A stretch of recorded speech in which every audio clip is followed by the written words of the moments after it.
Juízes, capítulo de número 2. Já deu para perceber que o Saul vai ficar para a próxima, né? Você achou o capítulo 2, versículo de número 7. Diz assim: serviu o povo ao Senhor todos os dias de Josué e todos os dias dos anciões que sobreviveram a Josué e viram toda aquela grande obra do Senhor, a qual ele fizera a favor de Israel.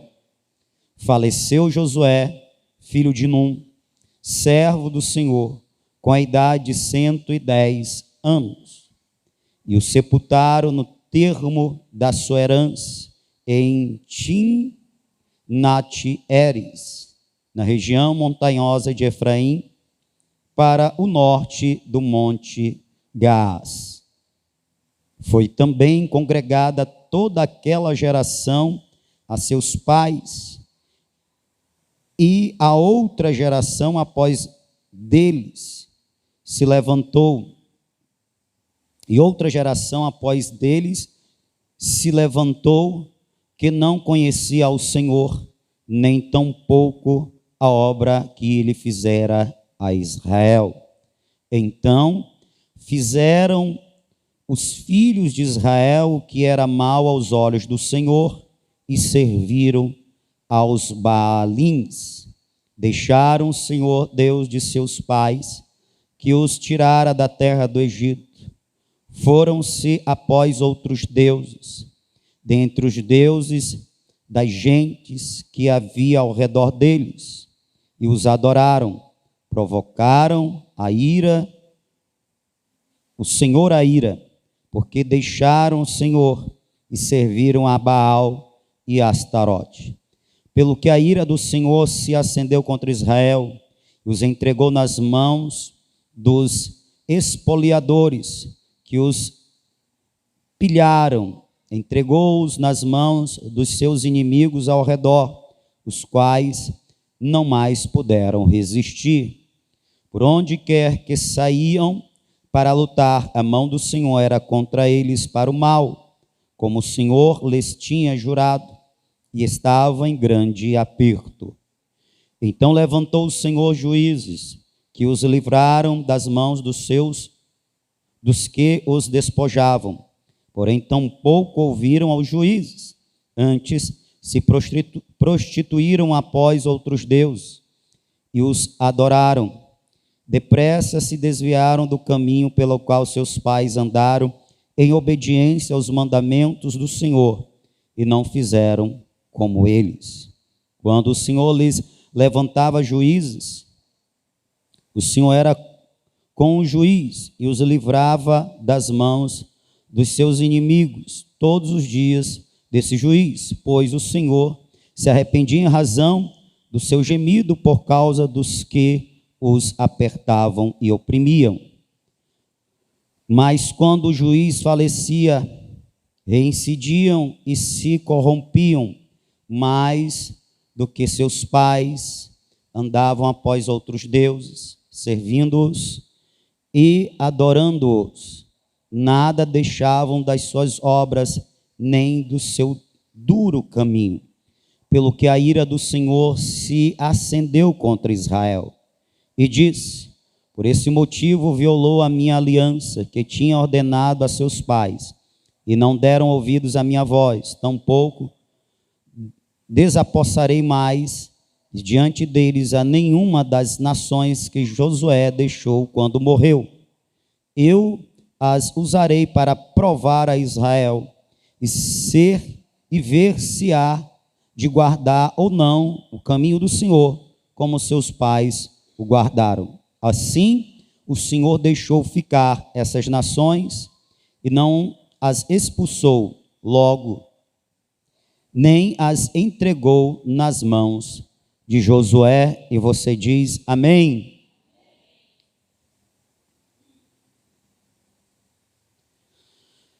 Irmãos,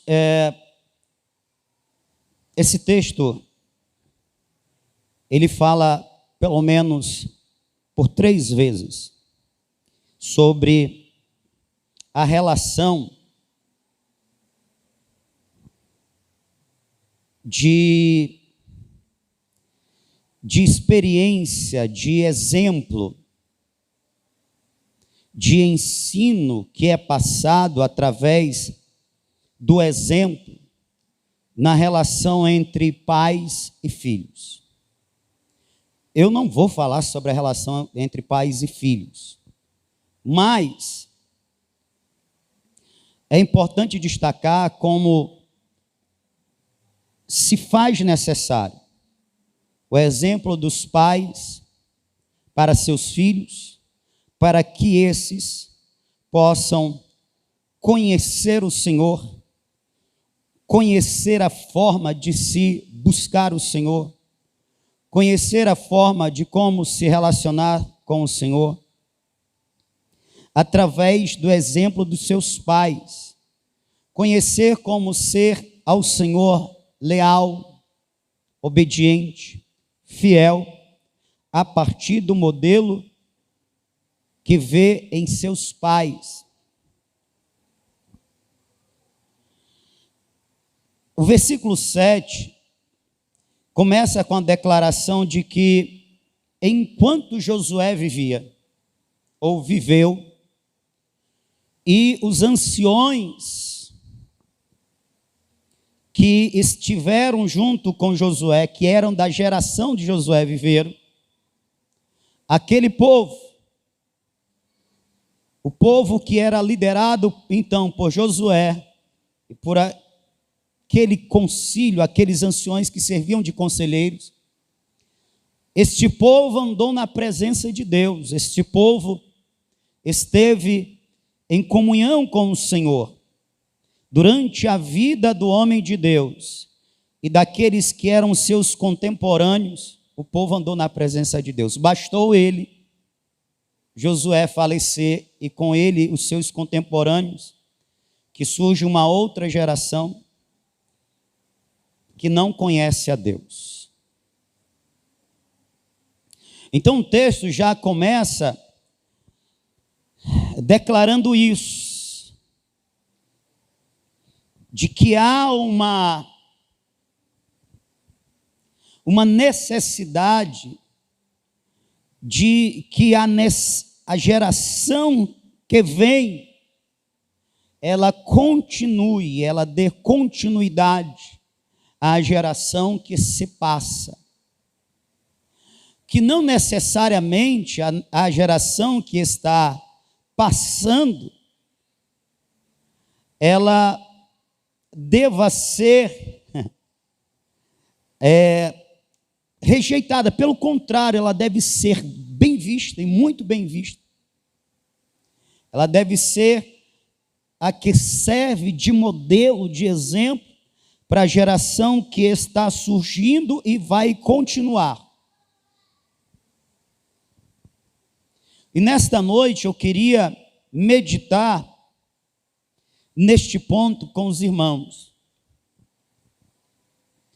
Como nas Escrituras é interessante ver que nessa transição de uma geração para outra, existe uma perda na qualidade da adoração, existe um desvio, existe um afastar, uma apostasia.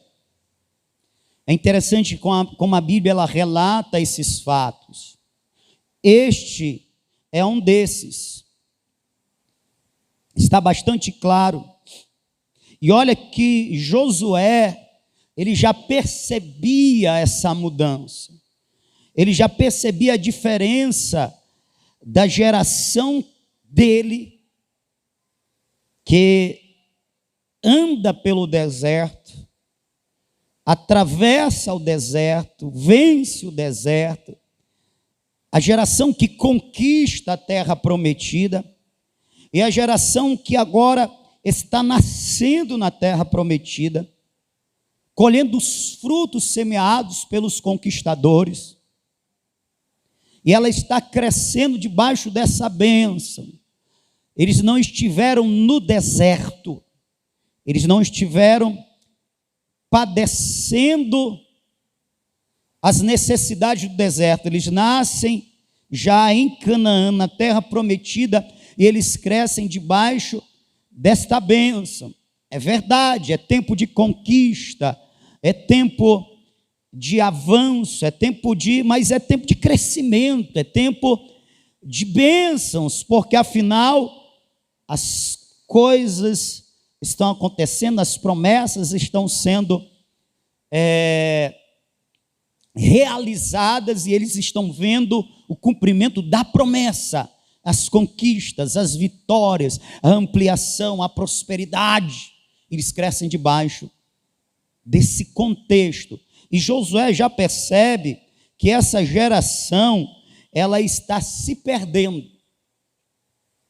Deveria ser a geração mais grata, é a mais ingrata. Deveria ser a geração mais fervorosa, é a mais fria.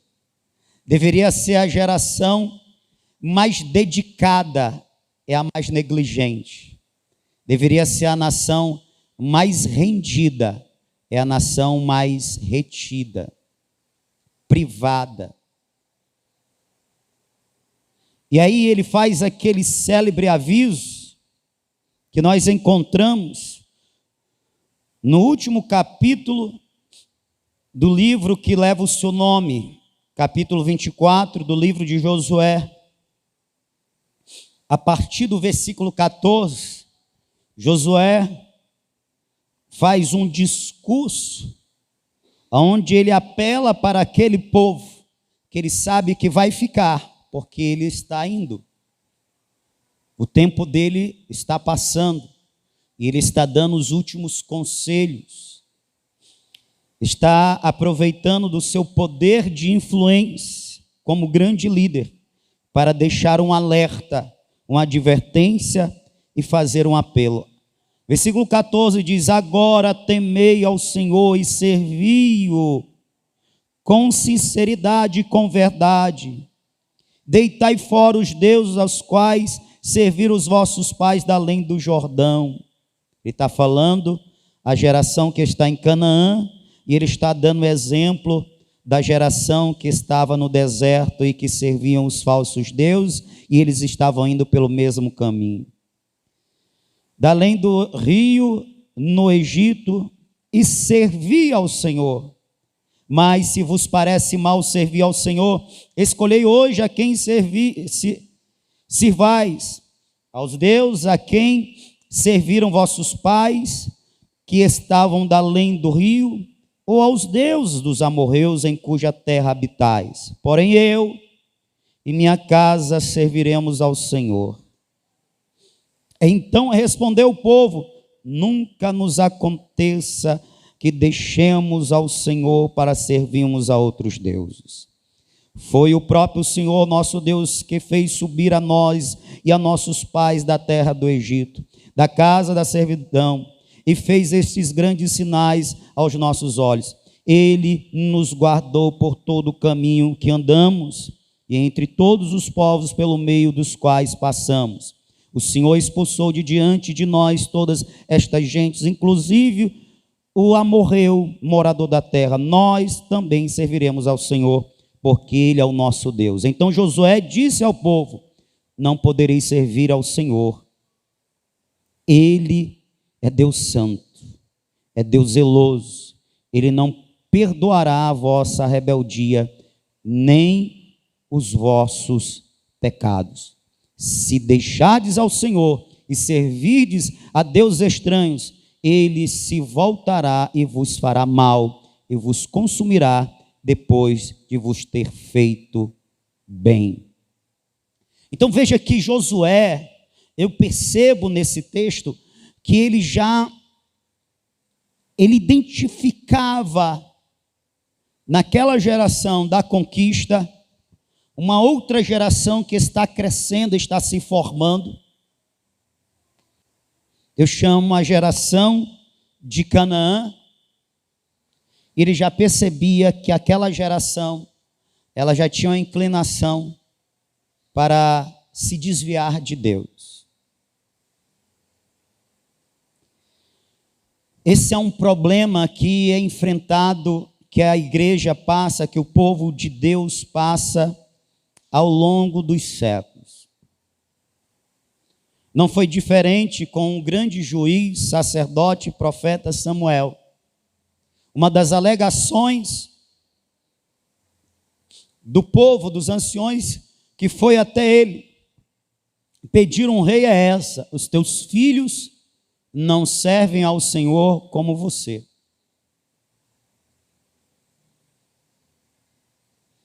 Davi foi o grande rei, fiel, dedicado, fervoroso adorador, mas aí veio Salomão, que na sua velhice se desvia. Davi é o rei que conquista, que guerreia, que livra Israel da opressão. Salomão é o filho e rei que desfruta das conquistas de Davi. Ele deveria ser um filho bem grato a Deus. Mas a Bíblia diz que na sua velhice ele seguiu após outros deuses, se desviou do Senhor.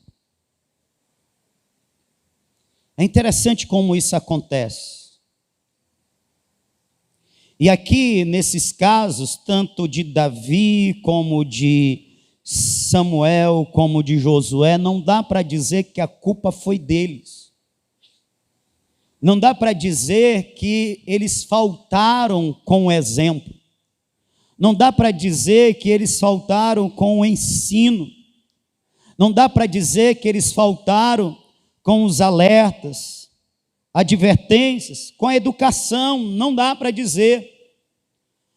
Quando nós lemos o conselho de Davi ao seu filho Salomão, eu gosto muito desse texto, em 1 Crônicas, nós vemos o apelo de Davi a Salomão para que Salomão conheça o Senhor e ele ande na presença do Senhor com coração íntegro, inteiro, para que ele busque ao Senhor.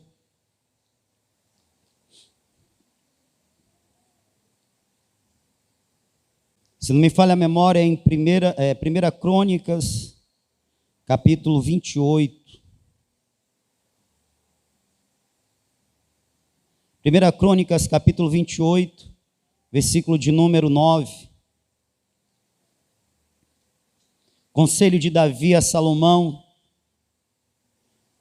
Ele diz: e tu, meu filho Salomão, conhece o Deus de teu pai e serve-o com um coração íntegro e alma voluntária, pois o Senhor esquadrinha todos os corações e penetra todos os desígnios e pensamentos. Se o buscares, será achado de ti, mas se o deixares, rejeitar-te-á para sempre. E tu, meu filho Salomão, conhece o Deus de teu pai e o serve-o com coração íntegro e alma voluntária. Conhece o meu Deus. Sabe o que é isso? Salomão já é um homem formado.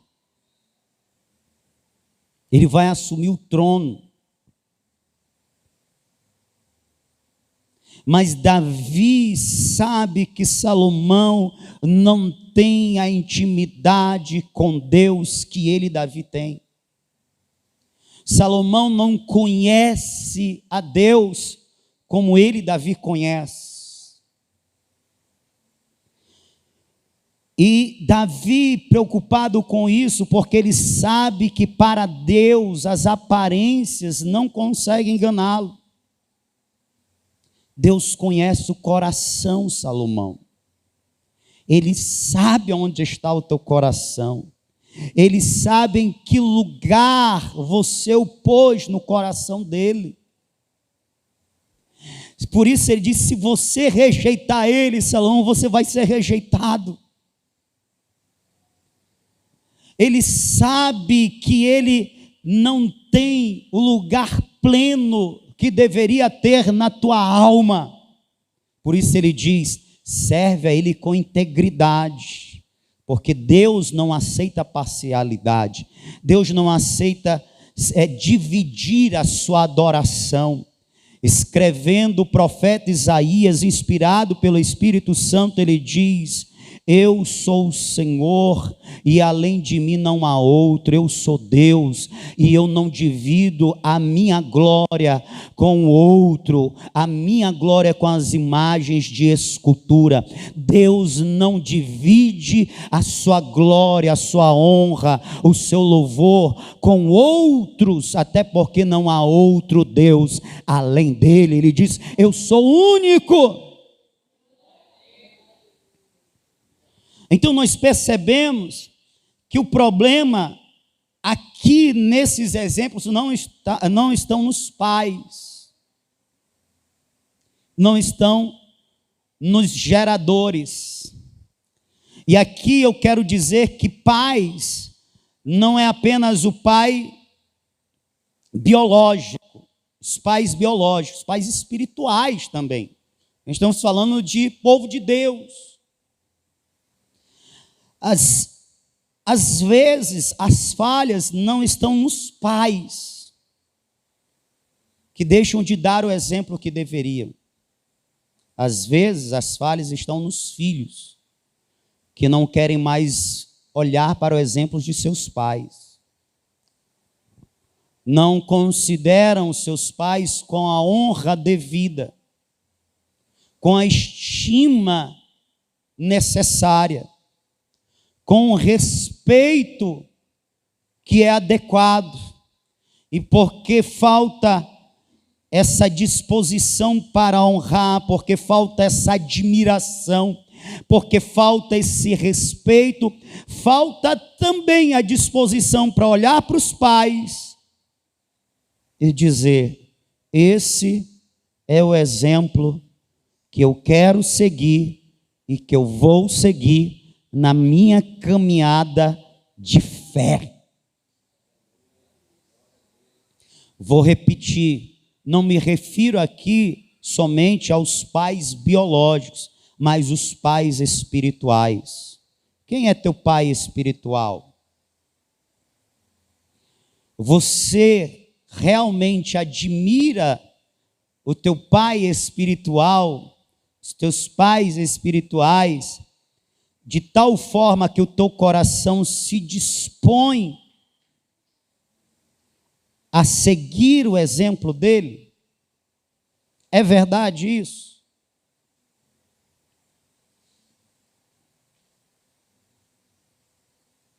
Às vezes, como Josué, os da geração que estão em transição e sabe que vai passar e tem que deixar o legado e tem que deixar um exemplo, ela se sente de mãos atadas, porque exemplo ela dá, alerta ela faz, ensino ela ensina, mas falta daqueles que é a geração de transição que vai continuar, suspirar, admirar, respeitar e imitar.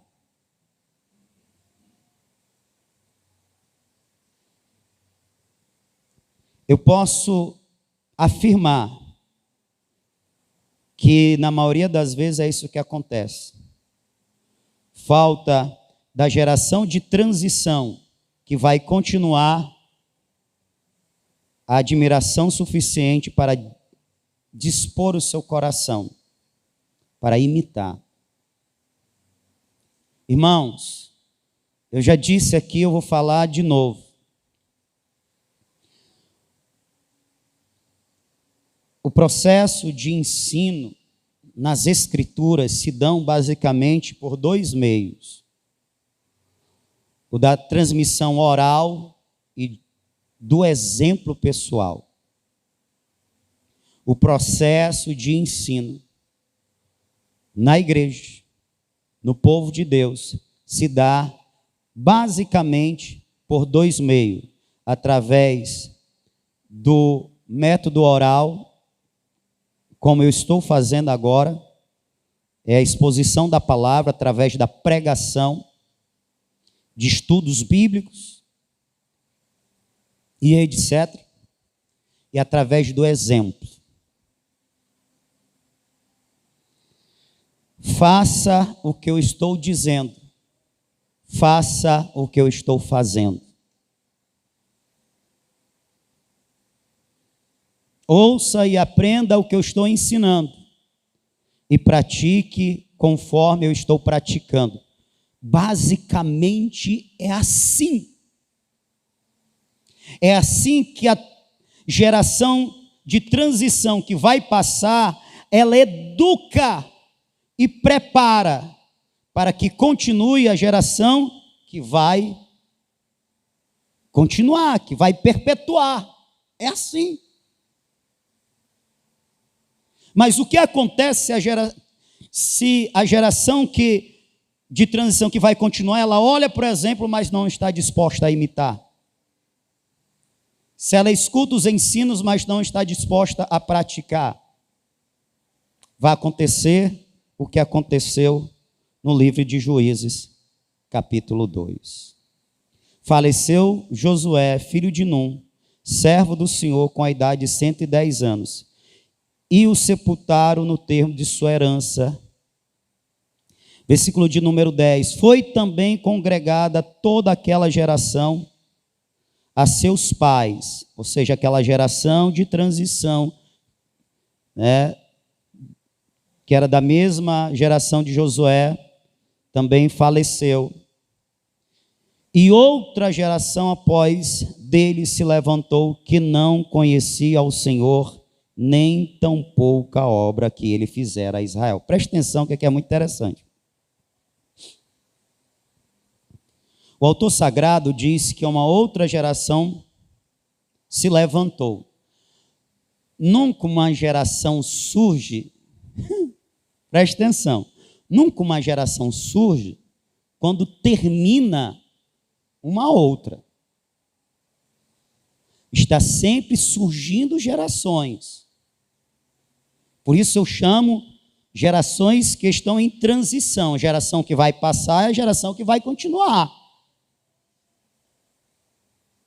Ok? Amém? Sempre há uma geração, existem gerações convivendo.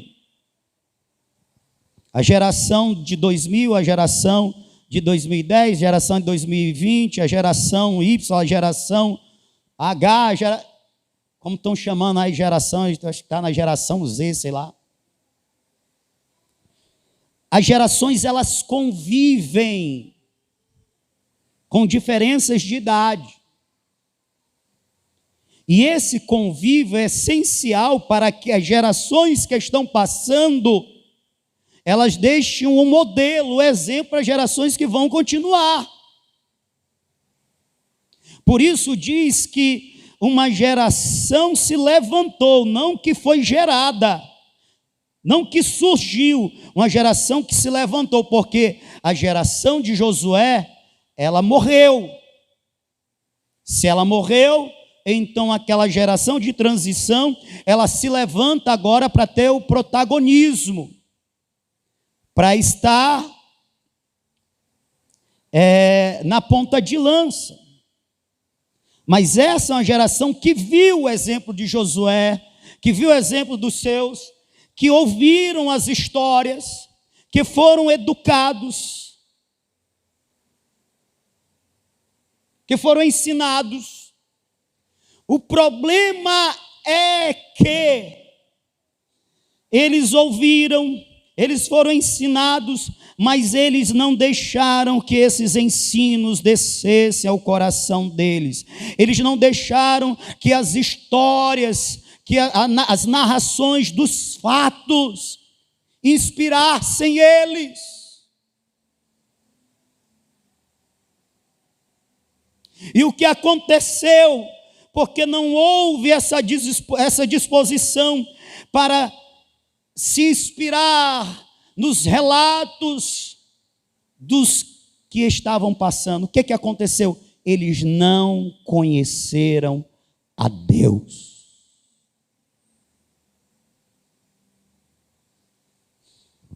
Lembra da pregação passada? Acho que foi na pregação, não, na quarta-feira. Eu contando aos irmãos como eu me inspirava com os relatos dos meus pais na fé, daqueles que foram os primeiros a me revelarem a mensagem de salvação e também contarem as suas experiências de convívio com Cristo, de intimidade com Deus. Eu disse aqui, e era verdade. Eu ouvi os relatos daqueles homens, eu dizia, eu também quero ser assim. Eu também quero ter essa experiência. Eu também quero ser usado desta forma. E o que eles faziam para ter as experiências com Deus, para serem usados por Deus da forma que era? Eles buscavam, eles oraram, jejuavam, faziam campanha. Eu disse, eu vou fazer campanha, eu vou orar, eu vou jejuar, eu vou buscar a Deus, como esses homens estão dizendo que buscam e são usados por Deus, eu também vou fazer, porque eu quero ser usado por Deus. Eu me inspirava neles, e eu imitava o que eles faziam. E olha que interessante, as experiências que aconteciam a eles, aconteciam a mim de forma semelhante, não igual, mas de forma semelhante. Era assim. Quando uma geração se perde, quando ela ouve a geração anterior, ou a geração que está passando, e ela não se inspira em seus relatos, ela não dá crédito aos seus ensinos, ela não se motiva com suas histórias, ela tem aquele negócio assim, mas isso é do passado, essa é a tua história, não me é interessante. Se pelo menos dissesse, amém, esses são relatos da sua história, eu vou me inspirar neles para fazer a minha história com Deus. Se pelo menos fosse assim. Mas geralmente aqueles que se perdem, eles querem viver outras coisas. Eles querem viver, querem ter outras experiências. E não são experiências com Deus. Geralmente a geração que se perde é a geração que olha para o mundo e vê as coisas atraentes do mundo e quer experimentar. É a geração que vê as facilidades do mundo e compara as dificuldades do evangelho e diz, não, eu quero viver um evangelho mais light. Porque essas experiências que o pastor está contando exigem muito sacrifício, renúncia, eu não quero isso. É a geração que quer desfrutar de Canaã, e tudo que Canaã tem de bom, mas não querem servir a Deus com sacrifícios. Tem indisposição para renunciar, tem indisposição para sacrificar, tem dificuldade de entender a mensagem da cruz, de carregar a cruz, de negar a si mesmo, de negar a sua vontade para prevalecer na vida dele a vontade de Deus, substituindo a sua pela de Deus. Tem dificuldade. Tem dificuldade de aceitar os interesses de Deus, quando os interesses de Deus exigem a negação dos seus interesses. Essa é a geração que se perde. Essa é a geração que se levanta após a geração de Josué. Por isso, é a geração que não conhece a Deus.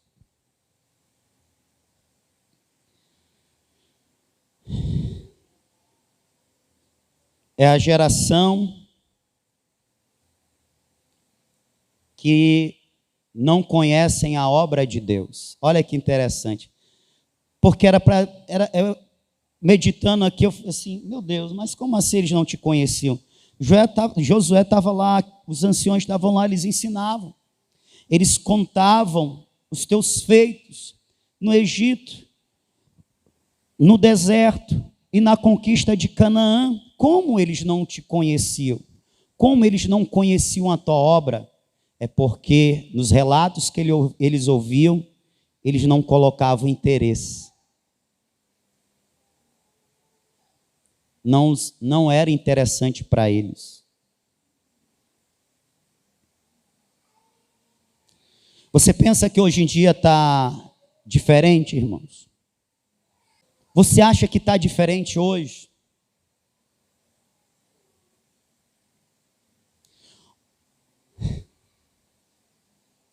Uma das coisas que muito me chateou num tempo foi que eu fiz uma mensagem parecida com essa. E exemplo dessa foi muito assim, da hora. Eu comparei a geração do deserto, melhor, a geração que sai do Egito, a geração que se levanta no deserto, que é a geração da conquista, certo? A geração que sai do Egito e a que se levanta no deserto, com a geração que Josué está lá chamando a atenção. Olha, rapaz, vocês decidem servir ao Senhor. Ele já estava percebendo, o coração já não era inclinado somente para Deus. Agora, a geração que se levanta no deserto, irmão, é a geração, não a que sai do Egito e morre no deserto. É a geração que se levanta no deserto, que nasce, que cresce no deserto. É a geração. Porque é a geração da conquista. É a geração de Deuteronômio.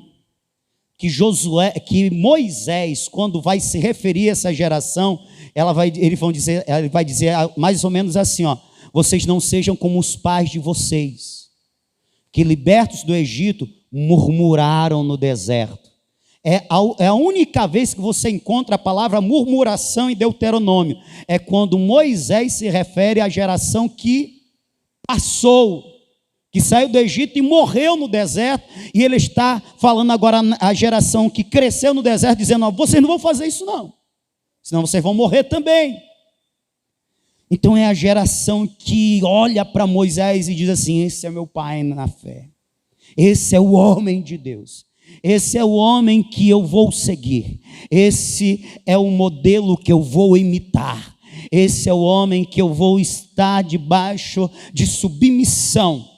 É a geração, então, que vai ser a geração que vai conquistar, que vai avançar, que vai guerrear e o Senhor vai ser com ela, que vai lutar e o Senhor vai dar vitória.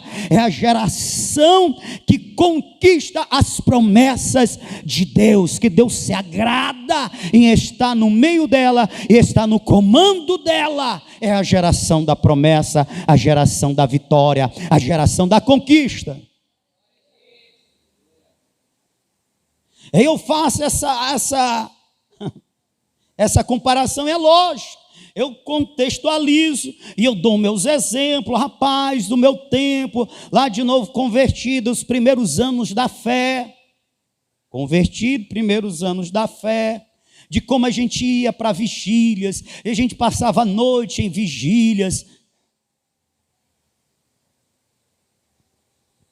Saía do trabalho, só jantava, ia para a vigília, fazia vigília na praia, no vento frio, céu aberto. De como a gente andava distâncias para ir adorar o Senhor, como a gente fazia viagens missionárias em perigos de fato. em carência de material, mas com o coração disposto a pagar o preço. O quanto a gente jejuava semanas, se preparando para fazer a obra de Deus. O quanto a gente se dedicava a estar envolvido no serviço cristão. Todos os dias tinha trabalhos, todos os dias estava se envolvendo com a obra. E aí eu comparava com a geração atual que via o povo com dificuldade de vir ao culto. O povo com dificuldade de fazer vigília. Hoje em dia as vigílias é de 2 horas. Vamos fazer uma vigília, é mesmo? Como é a vigília? Não, irmão, é uma benção, é de 11 a 1. Vamos fazer jejum. Ô irmão, começa o teu jejum, faz de 1 hora, de 2. Como assim? Vamos nos consagrar. Aí como é a consagração? Você vem cedo, 7 horas, faz aquele momento de adoração ali, oração, e depois toma o café da manhã com a igreja.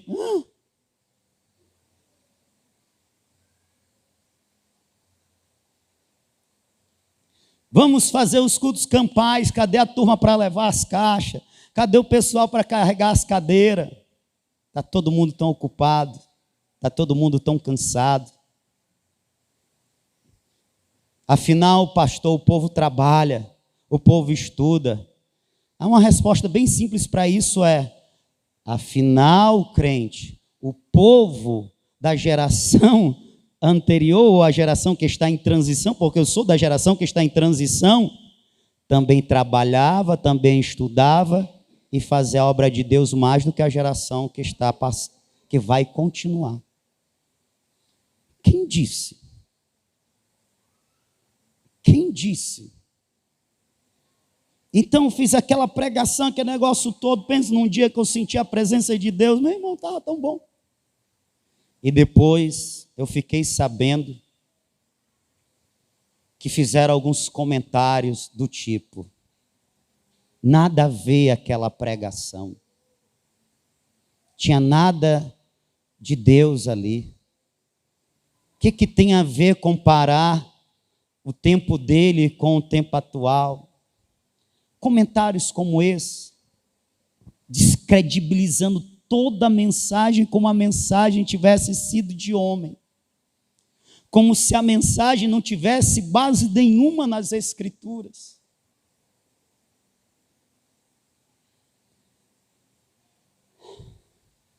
Eu lembro que o comentário tinha a ver do tipo: fulano de tal, hoje em dia trabalha, mas que é isso? Como assim?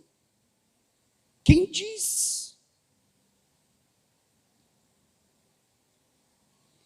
A geração que se perde é a geração que deixa de se inspirar nos exemplos que estão diante de seus olhos, que ao invés de olhar e se motivar, faz comentários e tem pensamentos como esse. Nada a ver ficar comparando uma geração como outra. Quem disse que não tem nada a ver?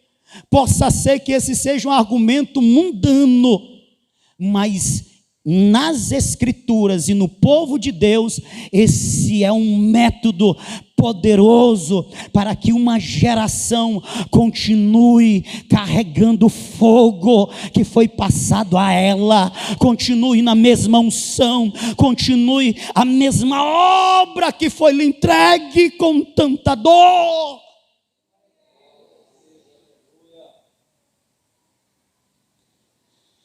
É interessante que as pessoas, mesmo depois de convertidas, elas não abandonam os conceitos mundanos, porque eu ouvi isso recentemente. Olha, eu estou dizendo que essa comparação eu fiz e houve esse comentário por trás, não tem nada a ver em fazer esse tipo de comparação. E outro dia eu ouvi um filho, e eu fiquei escandalizado, porque eu ainda sou crente, eu me escandalizo. O pai chamando a atenção do filho, porque o filho havia entrado num processo para tirar a habilitação e estava vencendo o prazo, ele não ia atrás, porque ele foi reprovado no primeiro teste. E o filho começou a falar alto com o pai. Tipo assim, uma tonalidade aí um pouco maior, que o pai estava dando uma bronca nele. Aí o pai foi dar o exemplo dele, assim, nada a ver ficar comparando. O pai foi falar alguma coisa assim, no tempo, nada a ver ficar comparando o teu tempo com o meu tempo. Irmão, isso funciona no mundo. Isso funciona no mundo. Mas o mundo jaz do maligno. Isso funciona no mundo, mas o mundo está em trevas.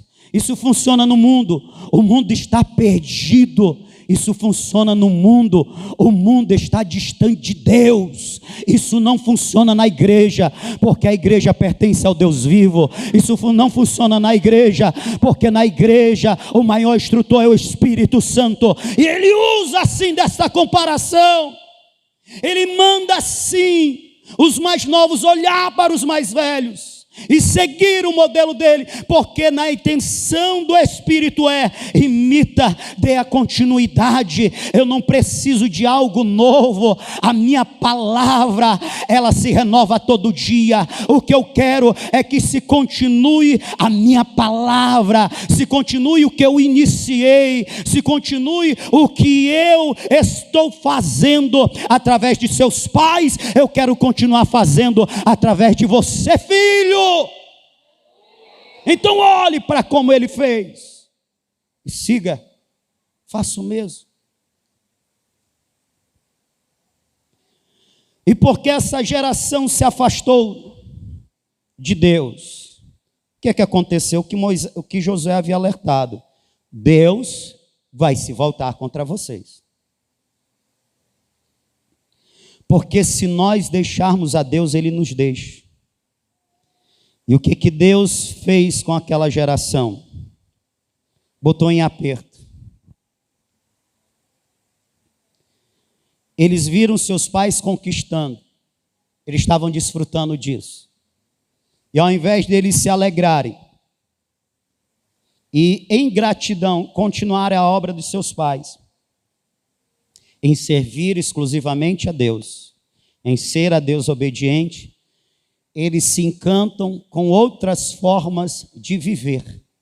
Porque viver com Deus é uma forma de viver, irmão. É um modelo de vida. É um chamado de vida para a vida. E Deus exige exclusividade. E ponto. Ou é com Ele ou é sem Ele. Como disse o Senhor Jesus, quem comigo não ajunta, espalha. Ou está comigo ou não está comigo. Deus, Ele exige exclusividade. E Ele tem uma proposta de vida. Quer ser meu adorador, quer ser meu servo, quer ser meu súdito, tem que andar assim. E quando se encanta-se com outros modelos de se viver e tenta misturar com a proposta de Deus, vai dar ruim. Dá ruim, porque Deus não aceita. Deus não aceita amor dividido, adoração compartilhada. Deus não aceita. E o que é que acontece? A geração que viu a geração da vitória, agora se torna a geração da derrota. Os inimigos que eram vencidos agora se tornam inimigos vitoriosos.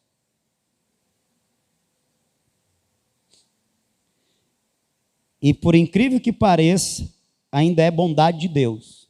Porque Deus conhece que aquela geração só se volta para Ele se ficar em aperto.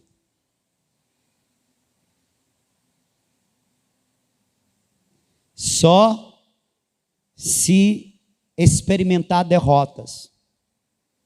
Só se experimentar opressão, jugo, espólio do inimigo.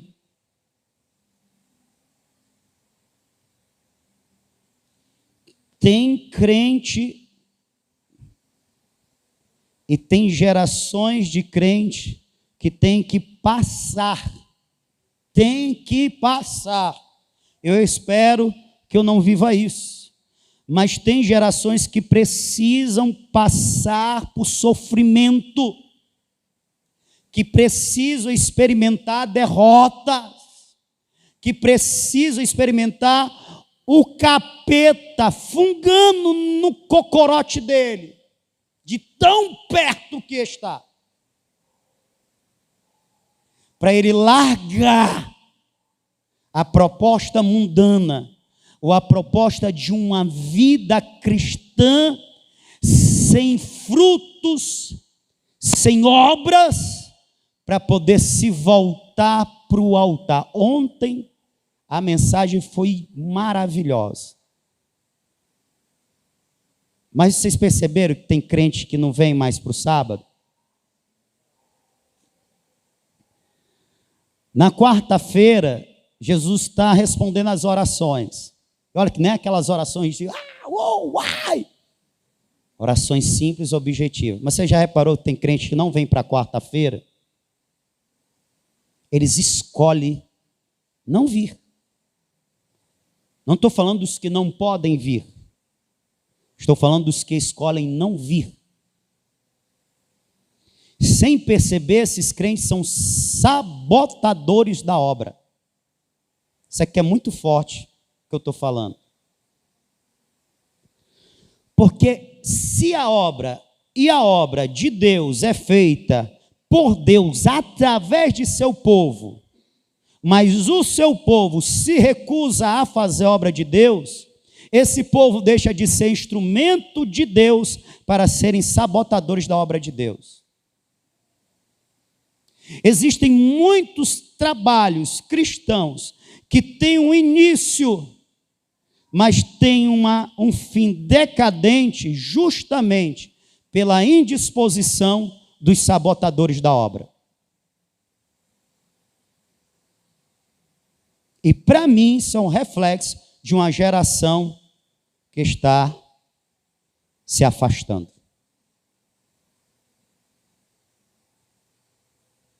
Começa bem, o culto cheio, trabalho na rua cheio, aí passa os dias, os sabotadores dizem, não vou para esse culto não. Não gostei dessa proposta, não gostei desse tipo de trabalho. Eu vou só para aquele culto.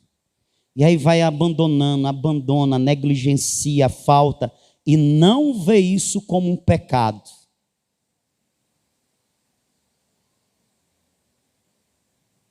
Não vê isso como uma falta grave. A obra de Deus é negligenciada, mas não vê isso como um pecado, como uma falta. Aí a obra de Deus fica sendo feita por aqueles poucos das antigas, principalmente, que resistem.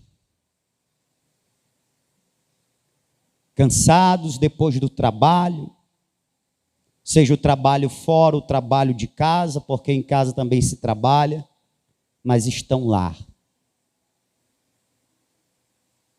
Comparecem. Entendem que fazer parte é dar a sua contribuição, porque ela pode, com a sua presença, dar um exemplo. Com a sua presença, ela pode influenciar, ela tem um poder de influência. Ela sabe também que a sua presença é importante, porque ela também vai ser influenciada. Ela vai aprender com o exemplo do outro.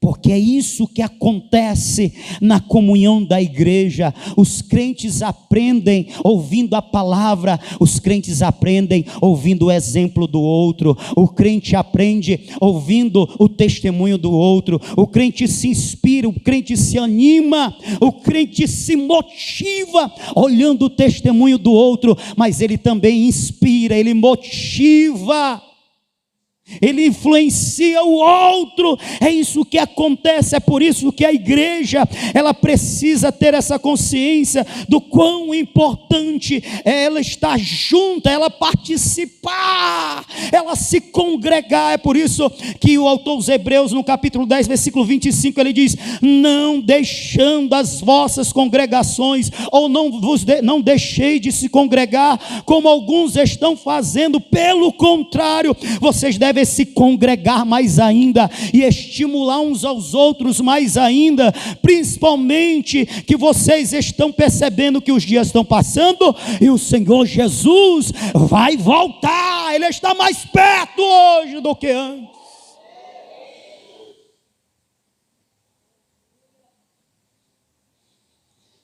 Então, meus irmãos, hoje eu queria fazer um apelo para vocês. Trabalhos bonitos deixam de ser realizados pelos faltosos, pelos desinteressados, descompromissados. Mas o evangelho é cruz, irmãos. O evangelho, para nós termos exemplo, é aquilo de Lucas capítulo 5. Pedro passa uma noite trabalhando, não consegue nada. No outro dia, Jesus diz assim: me empresta teu barco. Ele nem conhecia Jesus direito. Me empresta a tua ferramenta de trabalho aí. Fica à vontade, Senhor. Depois de usar o barco, Jesus disse: vai e volta, pesca de novo. Senhor, não consegui nada, mas por causa da tua palavra eu vou. A tua palavra eu vou. Ele consegue uma pescaria que é tão grande, que se ele quisesse, através do egoísmo, ou motivado pelo egoísmo, ficar com aquela bênção só para ele ia afundar com ela. Porque a bênção no evangelho nunca é egoísta.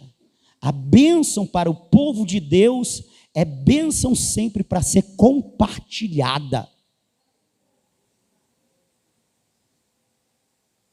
Nós recebemos dons para ser compartilhados. Nós recebemos virtude para ser compartilhada, ser usada para abençoar outros. É sempre assim. Nós somos abençoados para abençoar. Nós somos salvos para ser usados por Deus para salvar. Nós fomos libertos para libertar. É sempre assim. Aí ele vai e chama os outros: vem cá me ajudar. E naquilo que vocês me ajudarem, pode ficar, a bênção é para vocês. Aí quando ele chega em terra, o que Jesus disse para ele? Segue-me, tu agora vai ser pescador de almas, de homens. Aí sabe o que Jesus manda o Pedro fazer? Deixa tudo aí, vem. Mas Senhor, acabei de ser abençoado, meu irmão, com essa venda aqui vai dar para renovar os barcos, para ganhar mais dinheiro, fazer uma frota nova, melhor, virar empresário. Não, deixa tudo, me segue. Não, Senhor, deixa eu te seguir só daqui um tempo. Não, Senhor, eu estou cansado, afinal passei a noite trabalhando. Não, é agora que eu preciso de você. Sabe, Jesus não chamou Pedro quando ele estava descansado. Jesus chamou Pedro quando ele estava cansado depois de uma noite de trabalho. Quem disse que o evangelho é feito por pessoas que não têm o que fazer? Quem? Quem disse que a obra é feita por pessoas que estão descansadas? Não. Quando é que Jesus chama Mateus? Mateus estava lá, ó, solzinho quente, trabalhando. Bora, segue.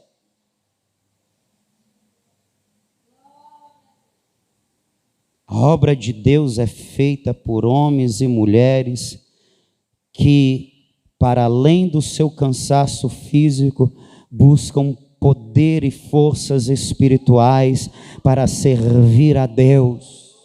Para servir a Deus. Porque conhecem que a obra de Deus é feita por sacrifício. A obra de Deus é feita com suor, com lágrimas e às vezes lágrimas de sangue.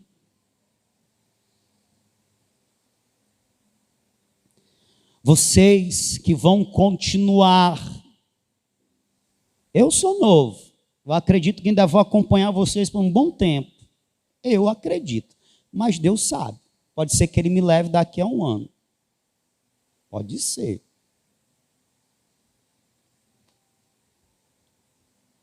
A questão é se vocês têm aprendido comigo, têm olhado para mim, têm visto um exemplo a ser imitado. Porque essa galera que sempre está fazendo a obra, ela vai passar. E vocês que estão chegando agora, vocês vão continuar. Ou vocês vão deixar que esta obra que vai ser passada para vocês morra na geração de vocês. Ou será que Deus vai ter que tratar com essa geração como Ele tratou com a geração que se levantou após a geração de Josué, com dores, com guerras vencidas, com vitórias do inimigo? É essa vida que você quer ter? Para Deus te chamar para perto, Ele tem que permitir que o diabo se aproxime? Que para você se voltar para Ele, Ele tem que permitir que o diabo consiga algumas vitórias na sua vida? É essa vida de crente que você quer? E como eu disse, isso não é misericórdia de Deus. Pior fosse se Ele deixasse se perder. Não, Ele deixa que aconteça algumas coisas para o crente se aproximar. Eu quero encerrar, e quando eu citei a mensagem de ontem, teve vários pontos muito fortes.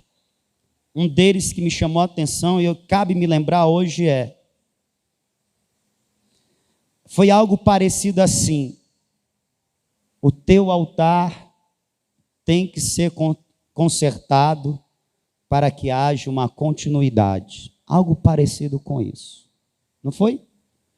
O altar tem que ser consertado para que a obra seja feita, para que haja uma continuidade. Altares têm que ser consertados. Eu acho que uma das rachaduras maiores que existe nos altares de hoje em dia é a rachadura chamada negligência, descompromisso, indisposição.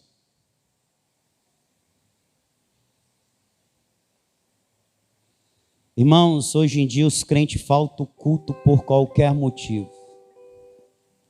E olha que vocês nem pegaram o tempo que os irmãos iam para o culto toda noite.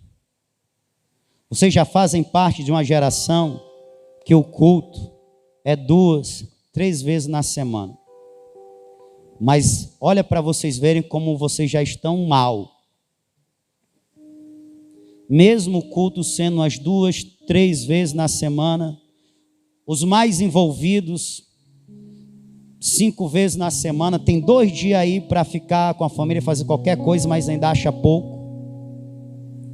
2, 3 dias já acham muito. E nos poucos dias que se propõe a vir, quando tem outra coisa que parece ser mais importante, falta o culto. Outro dia eu mandei um recadinho.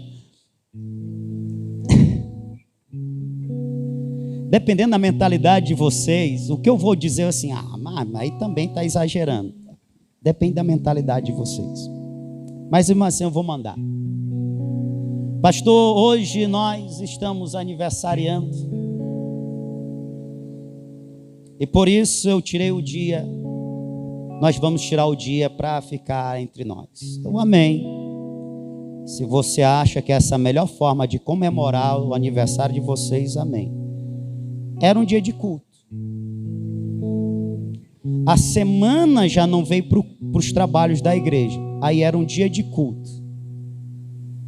Não veio. Essa é a mentalidade.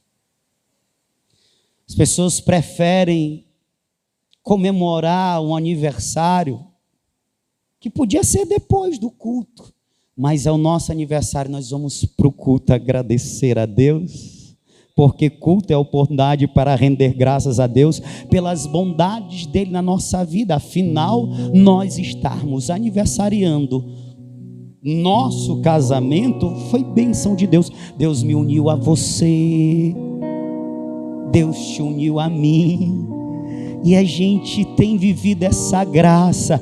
Vamos hoje à casa do Senhor para adorá-lo por isso. Vamos hoje para agradecê-lo por isso. E depois a gente sai, vamos para uma pizzaria se tem pouco dinheiro, vamos para um restaurante caro se tem muito dinheiro. Não importa isso.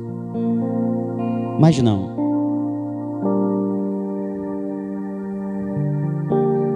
Essa é a geração.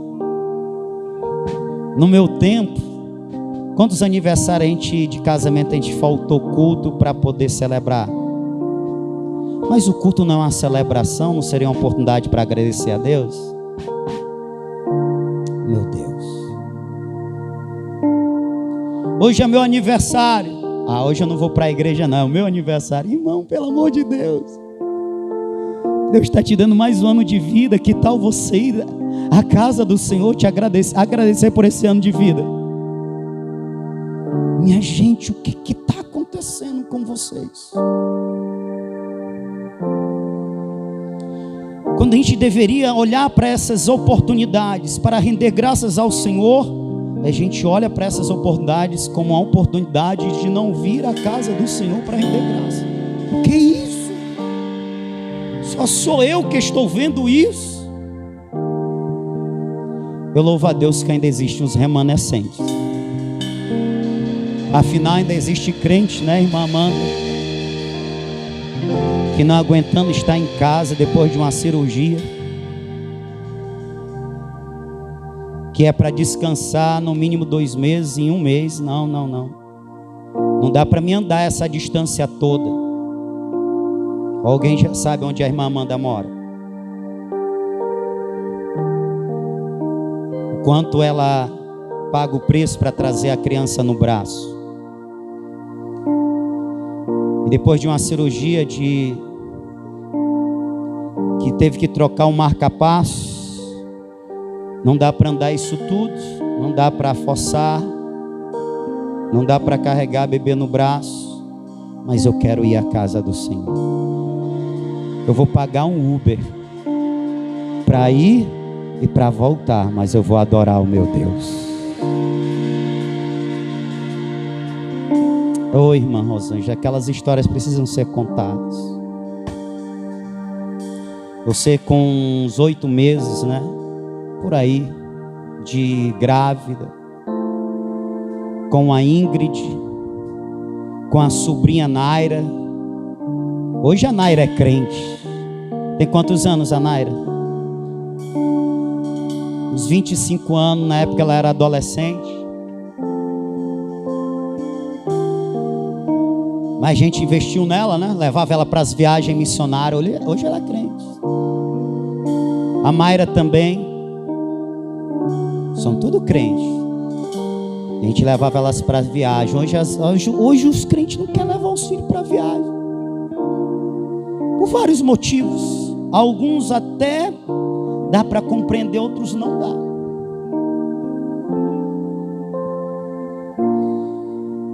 Aí naquele ônibus já lotado, grávida da Carol, né? Com duas pequeninas. Jogo clássico rei, Fortaleza e Ceará. Entram os torcedores do Fortaleza, do Ceará ou do Fortaleza? Do Ceará. O ônibus não queria, mas o motorista não queria, mas entrou lá na frente. Os torcedores de Fortaleza viram e queriam arrombar as portas, entrar no ônibus e acabar com a vida, com a raça dos torcedores rivais, e apedrejar o ônibus. Pensa na loucura. Pessoas gritando. Pedra quase que atingiu a cabeça da Rosângela, grávida de 8 meses, com 2 crianças. As crianças sumiram e está lá o desespero. Mas ela estava vindo para a casa de Deus para adorar.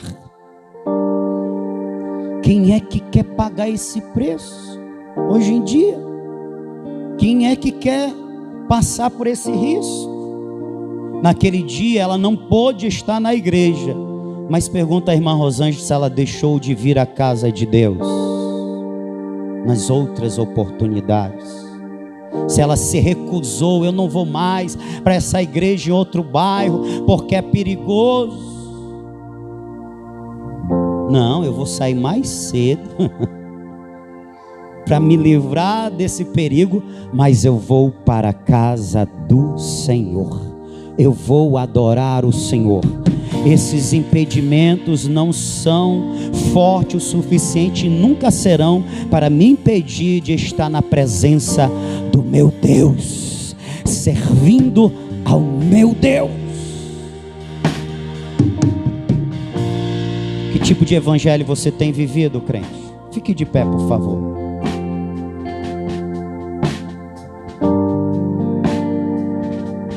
Se depender de você, a obra de Deus é feita todos os dias, é feita só no domingo. Se depender de você, a congregação se reúne todos os dias ou só no domingo. Se depender de você, a adoração, o culto ao Senhor acontece todos os dias ou só no domingo. Como é a disposição do teu coração? Se depender de você, a palavra de Deus é levada aos corações todos os dias ou só um dia na tua vida? Que tipo de adorador é você? De qual geração você faz parte? Essa igreja está em campanha para uma viagem missionária. Você tem orado? Você tem jejuado? Ou porque você não pode ir, você também não se importa? Você acha que isso está certo? Você acha que isso é servir ao Senhor? Você acha que Deus está se agradando disso?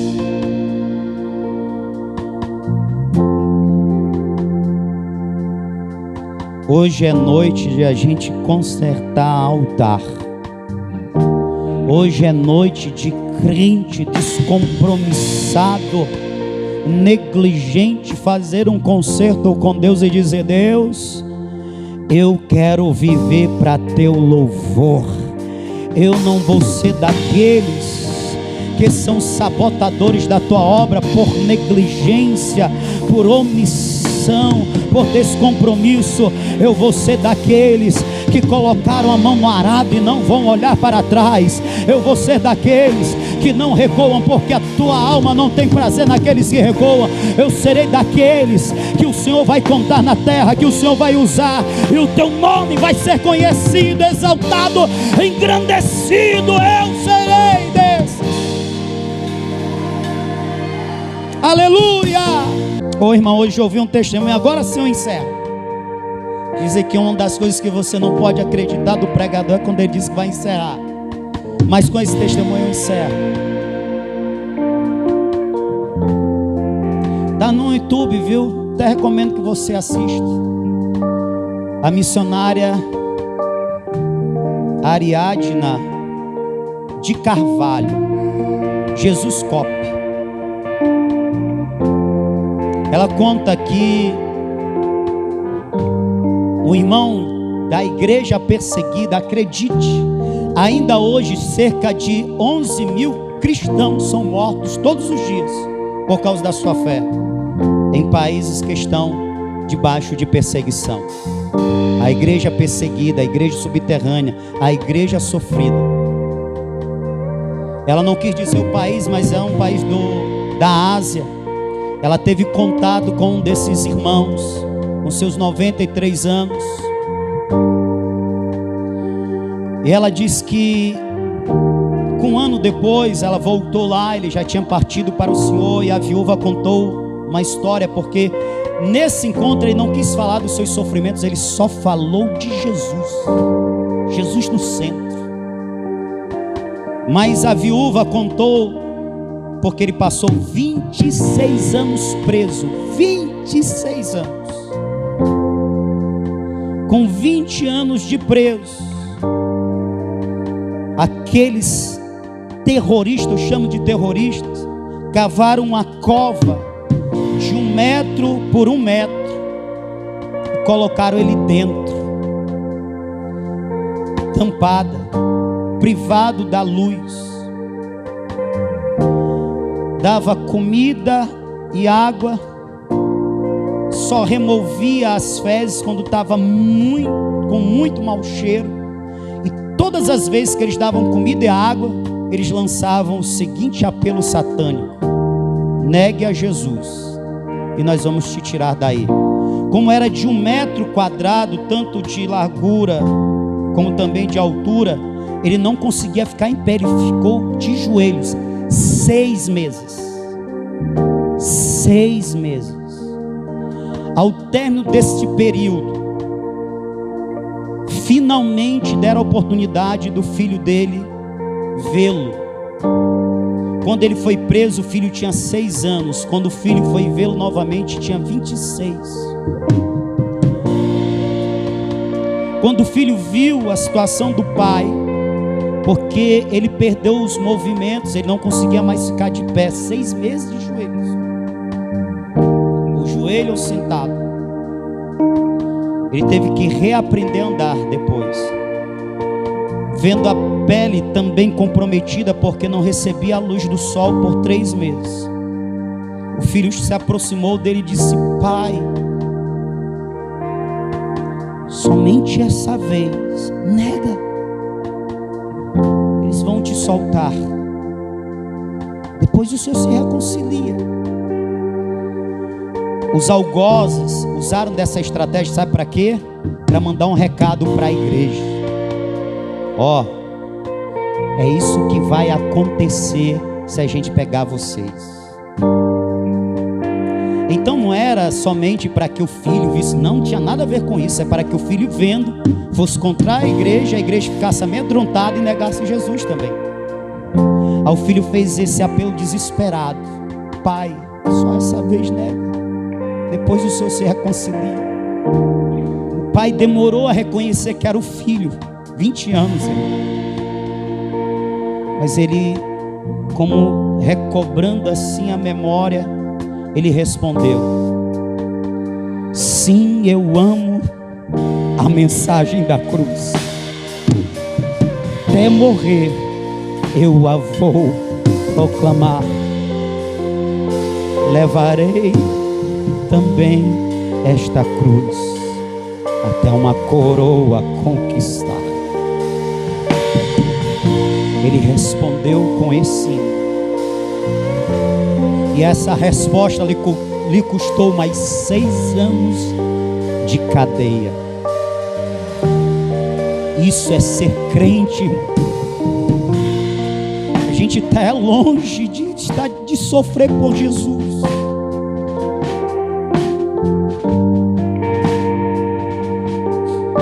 Esses exemplos têm que nos inspirar. É assim que uma geração que se levanta dá continuidade ao que a geração anterior iniciou. É quando ela se inspira na outra. É quando ela vê exemplos como esse e diz: o meu irmão em Cristo pode sofrer e na força do Espírito ele resiste. Eu também padecerei por aquele que padeceu por mim numa cruz. E se preciso for, eu também morrerei por aquele que por mim também morreu numa cruz. Jesus, o meu Senhor e Salvador.